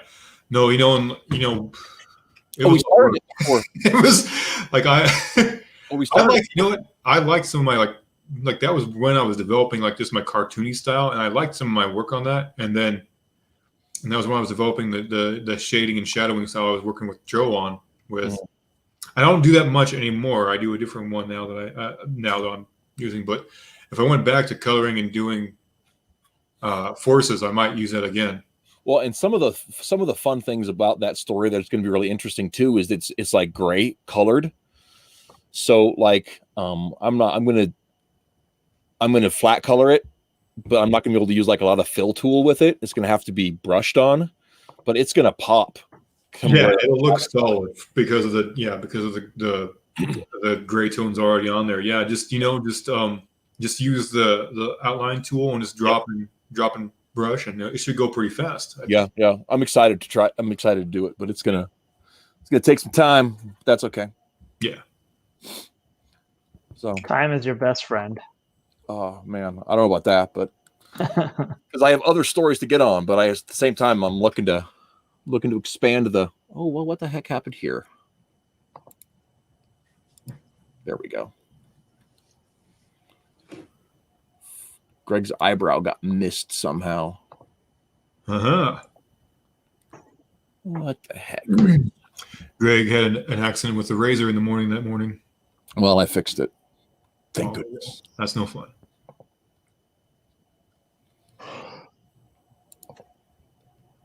Metal, do you collect or follow much manga? Collect not as much anymore, just due to limited space, but follow, yeah. Okay. Which ones did you when you were into it much or whatever?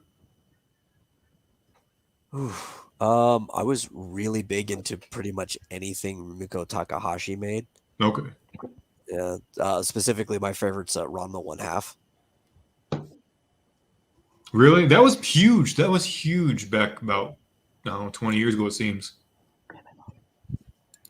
Like that was one of the first mangas I remember seeing a lot of, and I've never gotten into it. I was just curious because I was playing. I bought and downloaded what's it called? One Piece. There was a video game that looked kind of impressive when I watched it a few months ago, but like it was on sale for like $15. I was like, okay, I'll check this out. And I love the art style, so this was making me think about what you follow.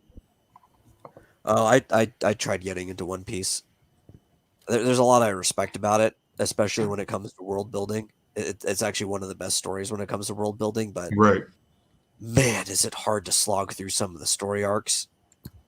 That's It's like the plots aren't written very well. The character development is like all over the place for everyone except for maybe 2 characters. okay. It's just, but if you want something that's going to keep you into it for a long time, you've got like 900 chapters to read. Yeah, the content's there. Yeah, when I was watching, I have this like that was in the episodes too. Because I remember trying to watch the anime, and yeah, I just think just didn't hold me because like no one was developing, and I was what is this? So I was kind of like I didn't stay with it very long, but Yeah. it was fun, and the world was really cool. But Oda cheats development sometimes too, right? Yeah, Like it happens, but occasionally he'll have time skips. Like there was that one major time skip that everybody knows of, where like, especially all the girls' characters, they Yeah. basically went They're through all- puberty. they're all- if they Yeah, hadn't I know that. gone through they're all puberty. adults. Yeah. And, like, so the main character, Monkey D. Luffy, his Luffy. development's actually pretty consistent, right? You can see it. He has certain points of development. They don't necessarily finish or start with arcs because this is just how long form storytelling in manga works. Sometimes a certain point of development will stop halfway through an arc, for all you know, and another one will start. Right. They just continue through. His is consistent, but then like especially the girl characters, and I think it's because he just doesn't know how to write girl characters. Could be. He used that time skip to not just develop them physically, but also to just like skip over how he couldn't figure out how to develop them, and they came back more developed characters with Yeah. different points and philosophies and stuff like that. Well, I wonder if, like, like sometimes you lose interest in your characters too. You're like, this character's like, I was interested. Originally I just made him for filler. Oh yeah, he's got so many characters too. Yeah, and so he's like, just man, I don't really care. So this is what I'm. I can understand that a little bit, but you never know. Like, yeah, it's just when that happens, who knows? I've never really watched One Piece or read it, but I enough to at least know the first 3 episodes and what it's about. But I've seen recently that they have like this extra muscular power or something like this. I don't even know how to describe it, like gear power or something. Yeah. What the heck is that? It's actually kind of technically an extension of his original power. They just, they keep figuring out new ways of doing things or eating new foods to like enhance the power and stuff like that. Yeah, it's weird. Which is I funny. don't think I could explain it without going back through and explaining like a decade of story. It's funny how Eastern comics manga versus American, like just that difference, because like they'll take like characters like some of the main ones now, like the X-Men, and they'll just rewrite their characters, all the time. But there is change of characters versus changing their powers and growing them as a character. And versus manga, where manga will either organically or inorganically, I guess, grow the character by changing powers or such. Or Goku, like Goku also is an example of that. Well, so one of the things is one with like the mainstream Western comics is they try to create timeless characters, but at the same time you get writers who don't want the characters to be timeless. They want them to be modernized. Yeah.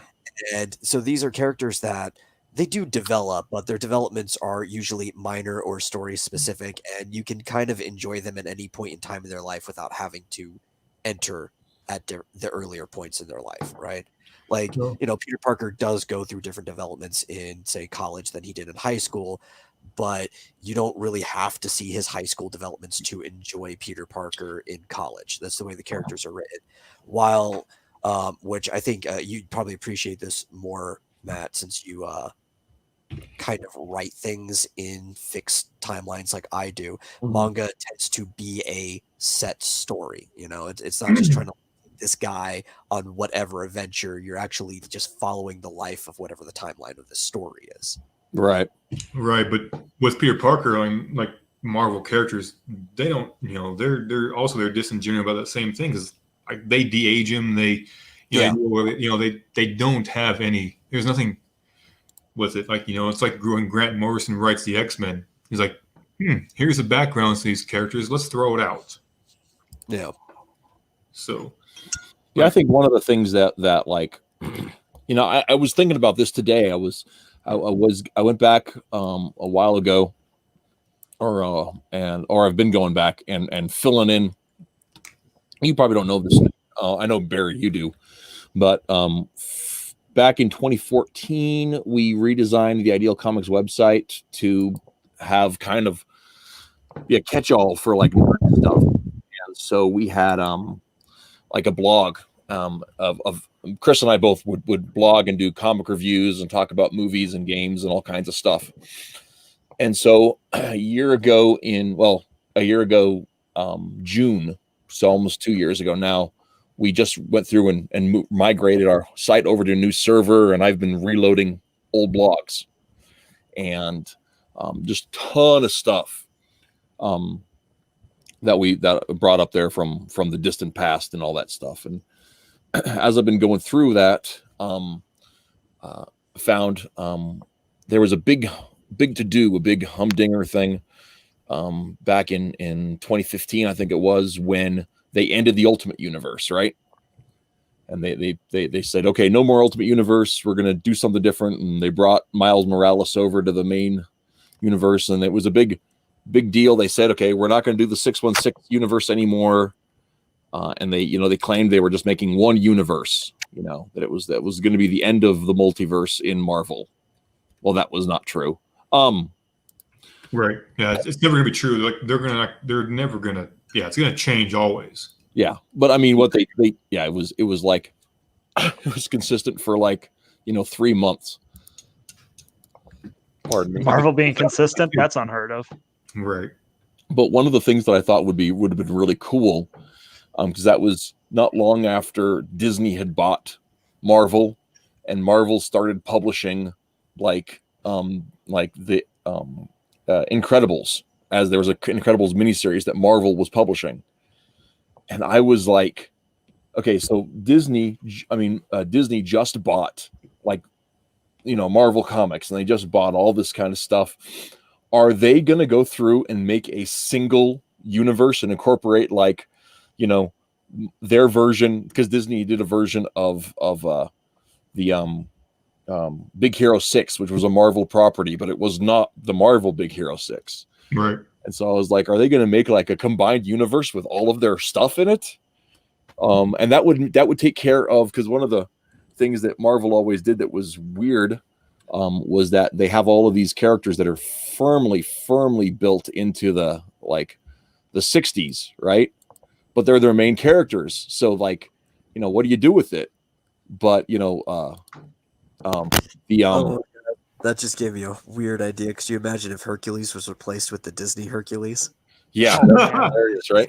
That'd be awesome. Imagine if they went the Kingdom Hearts route with the Marvel characters. Where is my Marvel level? What if the Incredibles? So you've got Marvel's golden age, right? But then instead of the Marvel age starting in the 60s, the Marvel age started now, so you could have these characters come up again. But then the 60s was actually the Incredibles era, right? Because it has all that 60s spy vibe stuff going on. And so you have that whole thing was part of one universe. And so then incorporating because the Disney's version of the Big Hero 6 was wildly popular. And I was like, okay, so what if that's the story? And of course that wasn't the story at all. Nothing even close to as cool as that. But it was what popped into my head, and I never had told anybody about it. So there you go. There's an opportunity to make a universe or a story set within that sort of idea. I mean, there's potential right there. Yeah. I mean, we kind of have that going on in our universe, sort of, with our deep lore that we haven't had a chance to get around to telling. So some of that stuff, I mean, it's not exactly the same, but instead of having the British invasion of music in our universe, there was at the same time there was the Silver Age of superheroes appeared, kind of out of nowhere, and that's a whole thing. But so I mean, my idea wasn't because I saw the potential in that. That's something Chris and I started working on way back in the day. But like way back in the day. But Sounds yeah, pretty cool though. yeah, I think so. I like to think it's cool. So, Well, I just like I love like Metal Illustrated that all the different stages and characters' lives. Like that's fun. Like telling a character's life, right? mhm. Yeah. But I don't like is Marvel. They're only tools. These are only vehicles for money, right? And so you get people just chopping up and using the character however they want to, often, no matter what time of frame or the life is, or like for example, again, Spider-Man, like Peter Parker is just they don't know what to do with him because they don't want to keep on writing, or they don't want to like just keep on writing. So they've introduced a new character, and I mean I can eventually see this Peter Parker being phased out once this generation dies off. People who grew up with Peter Parker or anything like that. Yeah. So Well, it also they becomes a don't. problem when you have a universe that has fluid stories, right? So none of these characters who had their own comics that are now being interacting with each other. We draw this way back to when they first started interacting these comics with each other.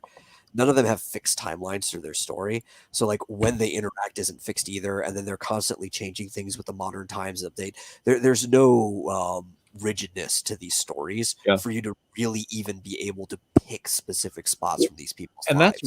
that's one thing. Like, I don't know if you guys follow Perch's channel. Yeah. Comics by Perch, but he was on one of his videos today. He was talking about how like he has this theory that DC and Marvel, they're ashamed of their back catalog. Well, if we want to get political, I would say yes, that makes sense. Yeah, and he's just like I mean, like, because he's been selling comics for 20 years, and he knows when somebody comes in the shop and they're like, well, I'm interested in getting into comics, and where do I start? And he directs them to the crappy trades that don't look like something somebody would want to buy, but that's where you want to get somebody involved in a thing. And like and when I talk to them, the Marvel and DC editors at conventions, and I tell them this is what sells, and they're like, nobody wants to buy that, we're never going to reprint that stuff, that's schlock. It's just like, you don't understand, I'm selling this, make a better this and you will make money. Yeah. I think it's really hard to get people into comics now. Like, where do you start them, and Yeah. how do you kind of direct them and everything? Because like what Marvel's even putting out right now isn't really connected to anything, and it's kind No. of all over the place. Yeah, you're absolutely right. And the more an individual has to work for something, for something that's entertainment, with all the forms of entertainment that we have nowadays, it's just going to leave them like, okay, nah, I'll pass. That's why it's so easy to get into manga, right? You just go like, I want to get into Dragon Ball Z. It's like, well, it's actually called Dragon Ball Z, was a part of the animation, but you could just go to Barnes and Noble and buy Dragon Ball Volume 1 and then just keep going from there until you run out of stuff. Yeah. Well, and that's why a lot of people said the Marvel movies were so successful, because they had a starting point, and you could, well, maybe for the most part, you could follow them all the way through narratively, compared to the comics where you're like, well, wait, where do I start? There's like 6 to 12 different number ones. Which one is exactly the starting point? Yep. And and of course, it was streamlined, right? It was mainstream, streamlined, easy, to consume. It was bite sizes and all that stuff. So yeah, absolutely. Well, also, that's one thing that that pointed out years ago, is like, if you like the Marvel movies and you're like, hey, these comics seem like something fun, you're not going to find those stories in the shop, right? That's not what they're making. That Captain America doesn't look like Captain America, doesn't act like Captain America. Oh, Captain America's a Nazi, Well, yeah, the cross synergy across the platforms is just terrible. And just being able, like, cohesively, they could have been selling comics at the same time within the theaters. Like, you just got done seeing the movie, have some sort of like availability to pick up something. They could have put jumping off grab bags on a lot of stuff if they wanted to keep on building on that product. And they are interested in building on that product. They're interested in using that product. That's all. Well, and even some of these theaters could have been doing like a deluxe package, like, buy a ticket and get like a package of comics or something, like, enjoy the whole deal, and there Or could have been some really cool stuff they could have done. even like online stuff. Like I said, here's downloadable stuff. I think Yeah. they don't want to keep on having the print. They probably see it as overhead, the printing. And Yep. they'd rather just be all online or just be all movies or animation or games or more efficient. It would seem like consumption. Right. Because printing, it's harder to make your money, especially nowadays. It's harder to get your bang for your buck, especially at the rate that they want. Yeah, well, you want to talk about cross energy, right? Between mediums, manga and anime are usually like it's a 1-to-1 adaptation more often than not. Yeah, it's amazing. Mhm. Gotta love it. Especially, that the manga's more often than not going to be ahead, right? So if you're like caught up with the anime, and you're probably still going to watch the animated version afterwards whenever it does continue, but you're just like itching. I need to know where the story's going. I can't wait. Yeah. You can always just go ahead and read from wherever you left off in the manga, and there might be some differences, but you're going to know what's happening. And Like, that's you're gonna be that's pretty sure that's this a point. happens. That's perfect. That's a point I've been saying for 20 years because, or more, because back when I first read Harry Potter, for example, I watched the movie first and enjoyed it enough. I'm like, okay, well, I'll check out these books. So you get the bite-sized version of the movie, which is nice. Okay, good entertainment, good consumption. And if you like that, go read the books and you get much more. And then you can go, from that point when the first movie came out, like there was 1 through 3, I think was out by then. And so, there you go. That's what I was telling someone else when they were talking about like how to like emulating the business model of the manga industry and the Eastern side. That obviously there's certain parts that you don't want to emulate, like the terrible workforce labor, but Right. the fact that they have a pipeline of like, if a manga is successful enough, it has the ability to be turned into an anime, or through some sort of multimedia that allows it to be consumed by a larger audience. Very, very high chance that it'll be turned into an anime. Yeah, and then therefore those people will turn around and then buy the book that it was based off of, and you've got like a circular sort of marketing thing there. Like you've created enough content now that there's merchandise that further down the line that the people will buy back what you've already put out. Yep. How the heck do we do that? How do we do that? Stay true to your product. I mean, if you're being facetious about it, but yeah, it's pretty doable. But over here in America, we care more about the money than the actual product. Yeah. But I mean, there's a lot of guys that you can see that are on the indie scene that they've got a pretty robust catalog that when they finally, like someone does notice them, like they're not just buying like, oh, I'll just buy one. Like they're like, I'll take it all. Yeah, no, and absolutely. It happens for sure. That's what I'm trying. What you do is you start as early as possible and you find some decent but rookie animator on Newgrounds to just do like That's funny. So, Metal, what are you? Yeah, Metal, what are you working on lately? Reese.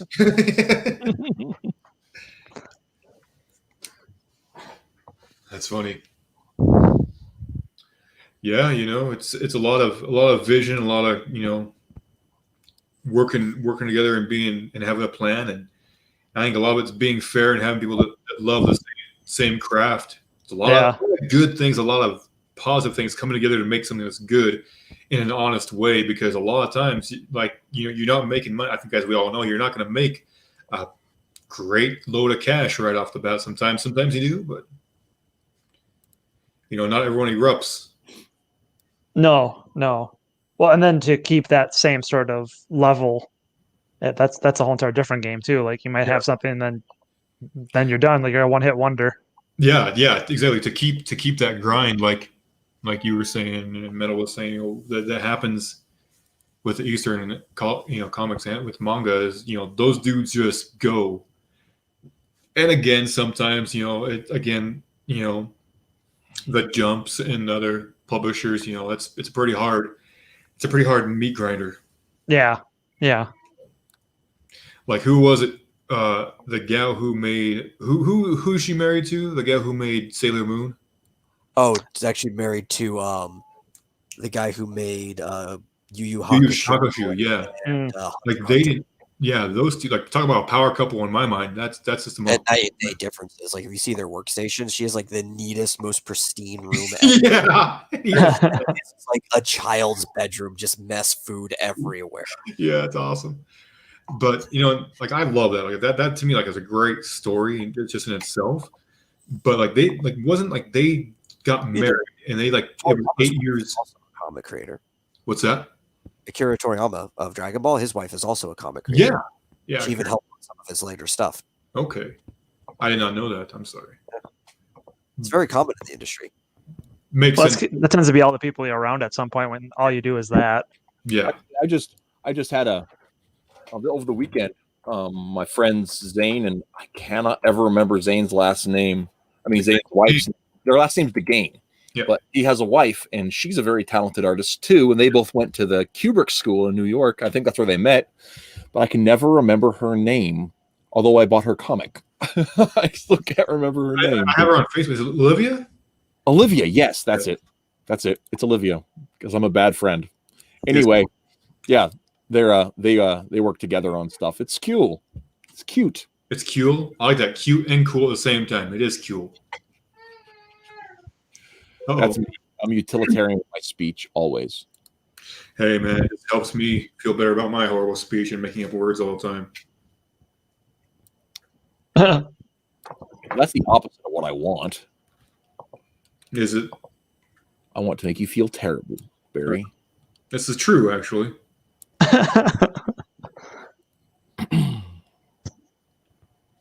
All right, guys, I'm gonna check out now. Go help my wife with some kids stuff that's going on. So, Heard that. Well, thanks for joining us. Nerd. yeah, thanks for having me on. Yeah, it's always our pleasure. We'll catch All you right. later. You guys have a good night. See ya. Yes. Bye. Yep.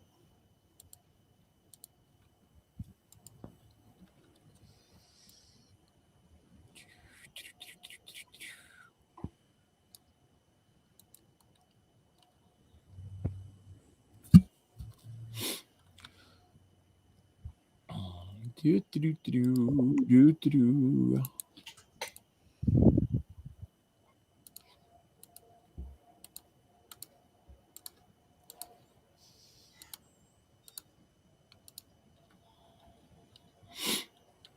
Hey, Breakdown, how's it going? I'm okay. How are you? Gonna play a game of chicken until somebody actually talks. Literal chickens? Bak bak. It'd be more fun that way, I guess. Now that Nick left, I think we're out of things to talk about. Just, Nick! I think it's just like pretty tired. I'm probably gonna log off and fall Yeah. sick, and I'm gonna do some work. See, that's the way it is. Once the first guy leaves, and everyone else is just like, oh, well. Right? It I took, guess I'll leave. yeah, we were good on the anime, man. We were going good on the manga. Then Nick's got to go. it just cuts Yeah. the Yeah, he'll tune in later to see what happened after he was like, oh, man, those guys are really ribbing on me. I don't like that. No, he'll just be like rubbing his hands together, like, yes, you leaving killed the show. That's how important I My am. plan comes to fruition. It's Nick Mueller. That's what I'm all about. I can make or break a program. So, okay. So everybody who watches us ever, if you watch before the end of the month, you should throw some money at Nick's project. Seriously, it's Demon Hunter Raven. It looks awesome. And I'm super excited. So there you have it. You have my permission to go spend some money because you need it. No, you don't. Need permission to spend money. You're all human beings who have the right to your own cash. But if you Well, have, except maybe that one cat that's watching. well, oh yeah, except for your cat. Your cat's a leech. It's a drain on the system. No, mine wasn't. He was actually really good at catching mice. We had a mouse problem because I don't know why they build them like this. I guess people just like to put towns in district, but at one point there was like 3 churches being built behind my house at the same time. Wow, Different churches, like different denominations and congregations and stuff. I like it. Yeah. So it's like I was in the neighborhood where my backyard was to the main road. for like access to the neighborhood and everything like that. And across that road, they were just building like 3 churches in this what was previously an empty field. So all the mice started coming across the street into like our yards and houses and stuff, and we needed something to take care of it. Traps weren't doing it. It was like, we should just get a cat. And my brother was stupid when we went to go get our cat too. I think this is the same one that's critical of me with the coloring and stuff, because he's the and we mentioned we need a cat, and as we're going, we're just like, yeah, I wonder if our dog will get along with him.